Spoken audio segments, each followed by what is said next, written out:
Hi everyone, I'm Jackie Max. Welcome po sa akin Tarka today. Culture Love Life po sa month of August. Ito'y pawang gabay lamang po ito na sa taas ng ating pagtiwala sa ating Panginoon.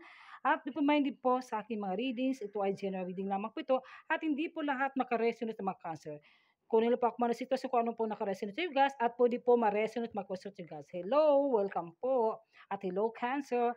Ito nang dahilan kung bakit na some of you sa mga Cancer na ano kayo, mahilig kayo sa mga material na bagay. Importante sa inyo, bago love, o itong dahilan, some of you ay materialistic. San? Yan po ang dahilan. Pag mapagmahal ito mga Cancer, mapagbigay. Kahit anong hinihin mo, kahit bagay man, kung ano man yun, mapagbigay talaga at charitable at generous. Ikaw ang mahal ko. Itong dahilan kung kaya na ibigay na ito, handang-handa ito si Cancer na kailangan talaga na ikaw lang. Ayaw na kasi na may mga ibang bagay na dahilan kung may mga rason, kahit ano pang mga pagmamahalan na sino pa mang, ano bang Tagalog sa babag? Obstacle ba yan? Kung anong mga obstacles talaga ikaw talagang mahal ni Cancer. O dito vice versa guys. At titingnan natin sa Orcus card na, tarot card pala ng Cancer po. Okay, the Eight of Wands, may pagbabago po, new beginnings, may pagta-travel ito. Pwede ito guys na approval visa. Pwede ito guys na umuwi ka sa bansa Pilipinas kung ikaw na sa ibang bansa. Pwede vice versa guys. May mga pagta-travel maganda at blossom of love. Talagang mahal nyo sa isa, pinaglaban nyo sa isa sa person mo. Ito naman, the Three of Pentacles, there's collaboration.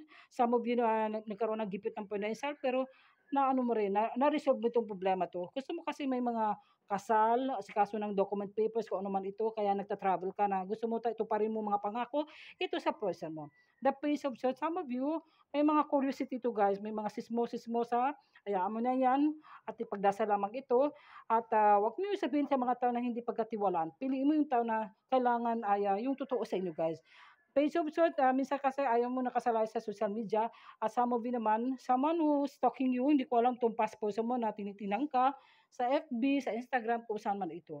At tingnan natin sa Nurturing Orcus card sa mga Cancer.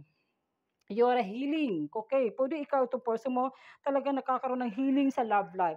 Healing man by the spirit, nagkaayos at talagang healed ka na, ayaw mo na maka-absorb ng mga surroundings people na hindi totoo sa inyo, lalo na mga negative. Iwas lang po para maalaga naman at nagkaroon ng ah, magandang takbo sa relationship sa mga Cancer ngayon. Tingnan natin sa Love Orcus card po. Retreat. It's time to disconnect from the world. Para ayaw mo na yung pag-connect sa mga tao, surroundings people, family members, kung sino man ito. Ayaw mong mabalikan yung mga nakaraan. Ayaw mo mag-connect sa kanila. Importante, focus ka lang, silent, at focus ka sa yung person mo na minamahal. May magkakaroon ng marriage na walang makakaalam. Retreat, may mga bagay na meron kang pinagbalikan, hayaan mo na yun. Forget the past, focus sa present future po. Forgiving and learning, kailangan na meron mapapatawad sa isa sa mga past love na nangyari sa inyo. Kung nagkahiwalay ka sa asawa, sa jowa, kailangan na ask forgiveness. Sana ay magkakaroon ng pagkaunawa na acceptance ito na mapatawag ka sa person mo, pwede ito vice versa. As you release and heal the past, you experience more love in present moment. Maganda yung magkakaroon love life sa present moment na mangyari sa inyo guys. Kung ma-heal na itong past, na sana may kapatawaran ito sa isa sa mag-asawa ba o sa majowa. Tingnan natin sa message from your person. I want you. Gustong-gusto ka ng person mo, guys. Talagang gusto ka niya, kaya mahal ka niya, pinaglaban ka talaga. Ito naman, I wonder if you are happy without me. Kahit malayo kayo in the relationship, kahit wala kayo, kahit hindi ko magkasama, nag-wonder siya na sana masaya ka na wala siya. Puro itong person mo, guys, past person mo. So, guys, yan lang po. At sana wag sa mo makalimutan magdasal ng Panginoon. Yan lang po. Dasal lang po. Thank you and God bless you po.